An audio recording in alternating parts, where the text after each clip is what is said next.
And then for the copies, you have a PIN number, or how do you know who made a copy? Right now, another guy is helping me with that because you have a display on that printer, and you could print out as much as you want and make copies, but there must be a function where you can disable it, so you can only go over EasyP. But to be honest, I don't know how this will work out. EasyP just informed us that it is possible, so I trust them.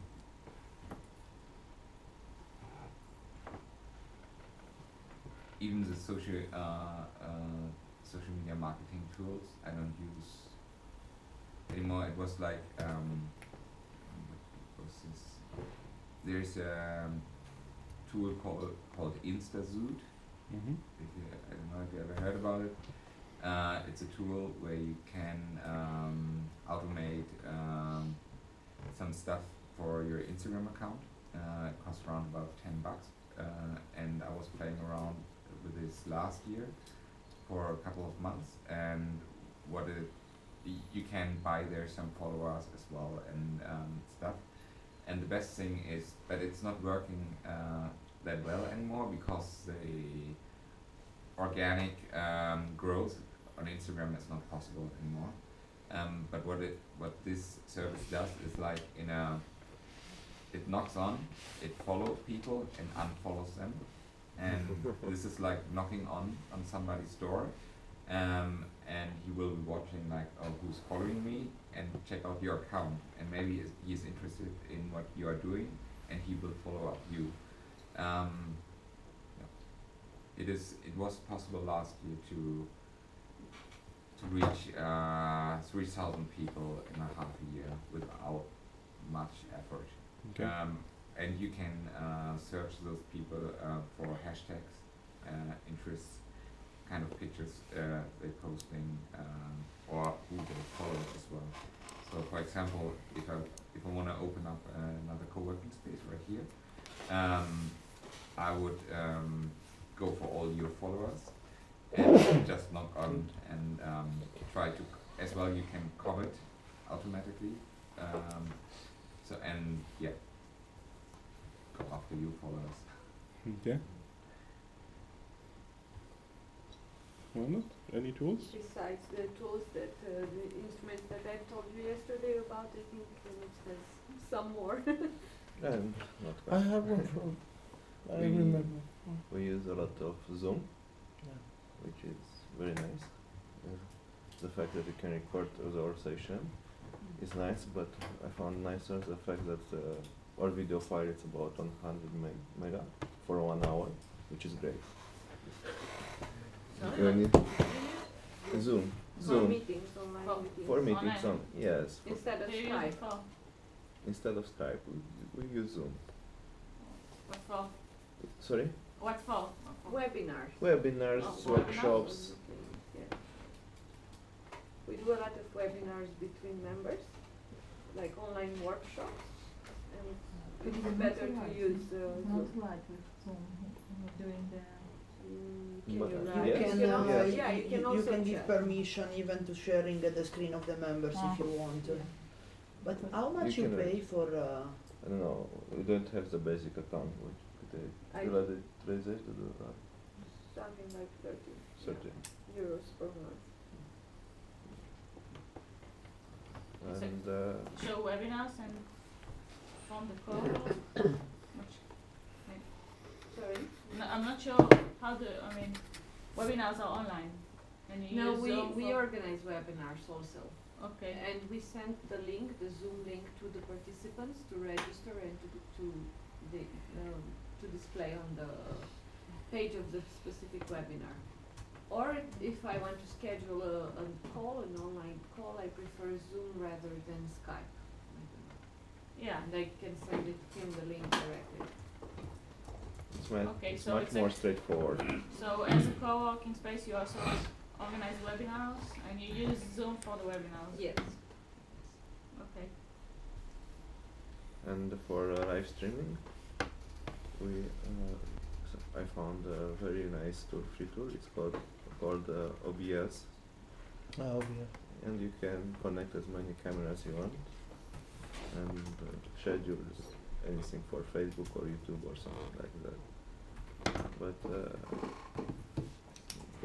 we do a lot of things also on paper because we have to have written things to do it. We use also Typeform for registration of our co-working colleagues who stay only for a day or two. We don't charge them, but we know who they are. So we have a QR code with on a piece of paper with some information like Wi-Fi, where can they eat, and we ask them to register when they feel like it. We don't push them. Okay, this is a space that gives them a tool, and after that, when they choose a place, a desk, they can use a type form to give us the information we need. Okay. Well, Yeah. any tools that you use? You want to? It's super simple. Too simple maybe. I need a regular HDMI. Yeah. Ooh. Come closer. It's very short. She said.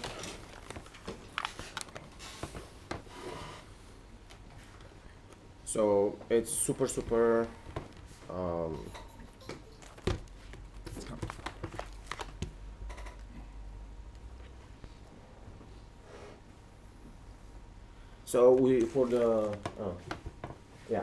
So for the locker, there is something called Z-axis that I couldn't find actually exactly the interface in the website. So I asked my guy who does it. It's ZED, I think. I have Z read it. what? ZED. ZED. Yeah. Okay. Something like that. Anyway, I Yeah, think it's anyway. pretty cheap because I don't know if we pay by the chip and then you can assign chip. Like for example, chip with the code name 123.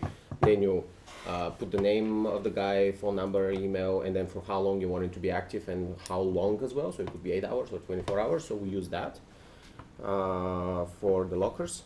Pretty much our traffic comes from the website, which is super simple. We don't use, I don't think so we use any additional tools on that. There is just a sign up form at the bottom, and then that shoots an email to our official email as well. This is how it looks like basically. It's really simple at the moment. And then we have a coworker as well account, which is just there. We don't have any reviews yet or anything. Rarely people come there, from here.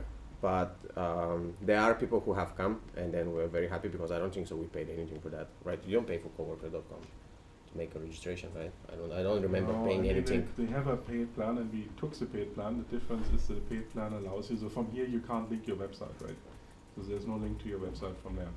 I guess if you not. have the paid plan, Yeah. you get a link to the website, and I wanted to see if you would actually get traffic from coworker.com, but we don't. So far so good about that. And then we have we usually use an Excel sheet. This has been that's August though. But we just put everyone who comes here, and then the number of the chip that we gave, and then blah blah blah, how much they have paid, and these are like the freelancers, and these are the company guys here on the left side. And then we have some procedures here as well, just for us. Procedure of like welcoming, procedure of what does it mean to have quality service in the co-working space, and then this is our actually I did that, so that's like a master tool. So we have to do random ideas, how to reach coziness, marketing, technology, environment, and perks, partnerships, housekeeping and maintenance, service fees, so forth and so forth. That's like the material base, which haven't done anything yet, but pretty much this super simple, too simple I would say. On your website, there was a possibility to book Yeah. space. There is a sign up form here at the bottom that shoots an email to our official email. Email, So only an yeah. email. Yeah, so reserve a place, support your cause, give some feedback, Okay. and then name, email, and then message. Yeah. And then that sends directly email to the official email that we have like 3 or 4 people we have access to that email, so someone is gonna see it Yeah. for sure. So, Super simple. so if someone is registered on the website, you get an email. Yeah, if And, someone is signing up here, Is like there something automatic mail that will be sent to him or something? no, we're gonna answer in the next few hours. There is no automatic answer. It's like, hey, I wanna reserve, blah blah blah, and then you click send, and then I'm gonna get a notification on my phone as well. Probably some other people are gonna get notifications, so someone's gonna answer to that. But for me, it was a question when I was starting. Like, I want to automate everything, or do I want to build up a community? Because if I automate everything, even the one-day pass, it's not building up something because people come and go. But if somebody is interested in, there is, I don't know, it is something new that I know from the co-working space in Klickmöller, from North in Denmark.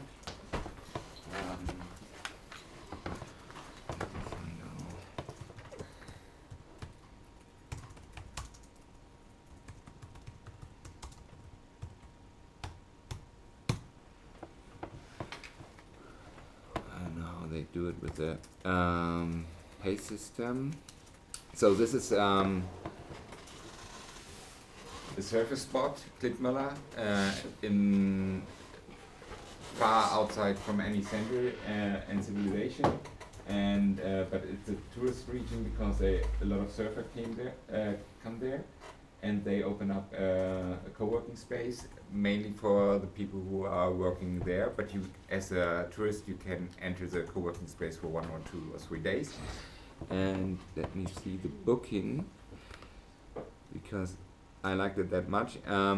They just have a lock for the key with codes, and I don't know which kind of booking system is behind that, but they put the shares behind this, and you can just book this one table. And there's only, I think, the possibility to buy the Master or Visa card, and maybe PayPal, I don't know. And then you get an automated email with the PIN code for the key. That's all. They trust all the people who come in there, which is like amazing because they have expensive stuff laying around there. So if somebody is like interested in such a small solution, just write them. They're really, really nice people. So and how do people feel about these bigger apps like Croissant and like those the apps where you can just become a member and you pay per month, and then you can have access to co-working places all over the world? Is anybody a member of that? Copass. You can switch. Yeah, Copass or Croissant, or there's. I don't know. I just discovered now that yeah. Croissant. For example, in Las Palmas, there's like 15 co-working places, and it's like all over the world. I think it probably influences the community if people just come and go. Another one is one co-working now. Yeah, one co-working from Christoph. I mean, I feel like those. One co-work is from Christoph Fahle from Beta House in Berlin. Then let's get Croissant. There's a few. I mean, my biggest gripe is this save over 50% of drop-in rates. So basically, they parcel the memberships into hours, and then people buy 50 hours. It's super cheap. And yeah, I don't know if Pricing. see if they have the pricing. Yeah, so they get like 40 hours for 100 a month, so 10 hours for 29. And the problem with this is that there's people can just come 10 days, 1 hour each. So for us, this is not attractive at all. Because you have people, first of all, you get people that either they don't want to be part of the community, they just want like a workspace for 1 hour, so they don't provide a lot of value to the community, or the problem that we're here seeing more in Bansko is like we are growing, and now Bansko is also attracting people that think our membership prices are too high, but they still want to engage with the community. So this would be basically a hack how to get into our community without paying for our membership, which is something that I don't really appreciate. I don't know how it works in bigger cities. So I mean, maybe there's, there's also a lot of co-working spaces where community is not so important. Where it's really just I want a chair and internet for 1 hour in Berlin, because I have like 5 customer meetings and I have 1 hour to work on my emails, and then maybe this is a better fit for some of these office center type spaces and environments. But I don't know. But how does it work? Like for a co-working space, how do you know how much hours the... So you get an app, so the co-working space has an app, and the people have an app, and then they can check in and check out. Okay. You can see if people are checked in or checked out. Sometimes you check them in or out. So it adds also a lot of administrative overhead if you don't have like a front desk. Yeah. So if you have a front desk where somebody is sitting and they say, okay, now somebody's coming and somebody's leaving. But for us then also, how do people get in? Like they don't have any ideas about solutions like with locking systems, integration and all that stuff. I think some of them, I've seen Serkan from Cowork 24/7 or 7/24 wants to do something similar, and he has done something similar for Budapest. And there you can actually put a number. So if you have a lock that has a number, there is some kind of simple integration for keypad locks that people could get in and out.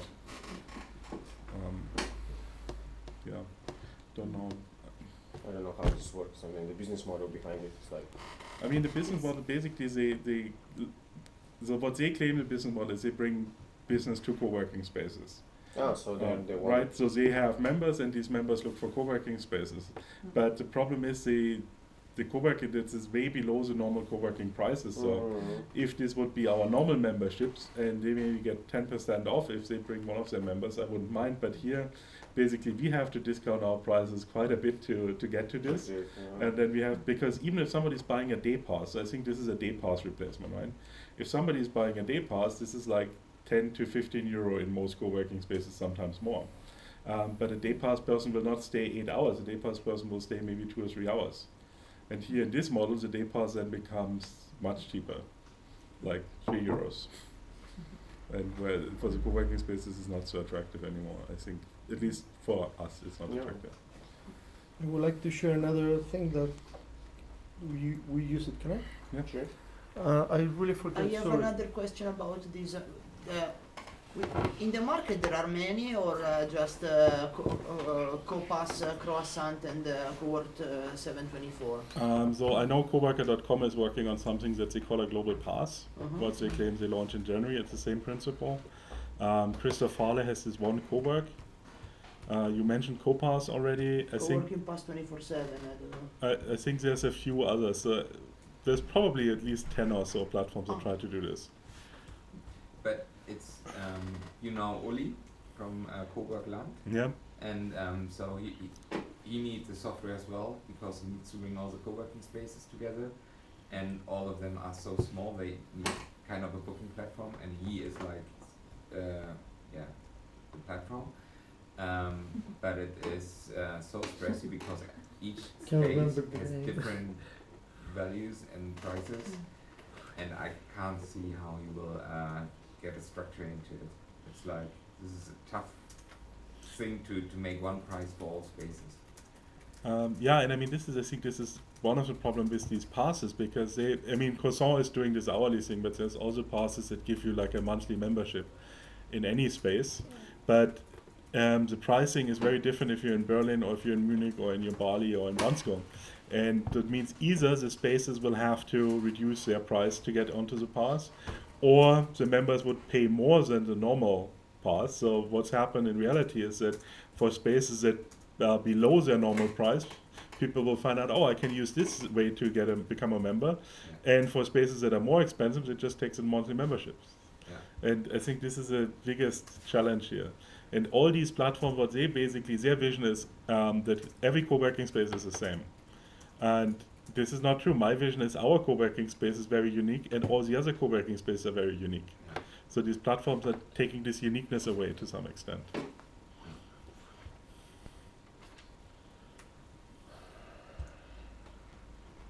Okay, I can remember the name. It wasn't the stuff that we used 4 years ago. It's a modern. The name is Free Women. Women there. Wasn't a stuff that was created in North Italy, Bologna. And that was a very nice stuff, and that was very helpful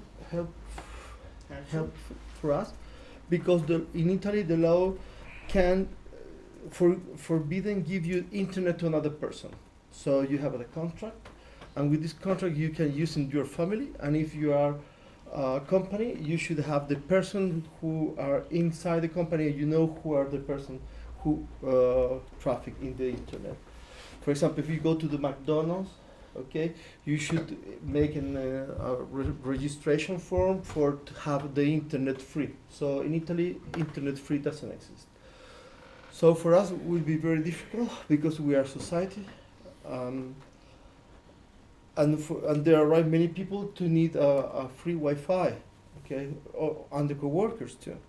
And with that stuff, we buy it's 79 euros.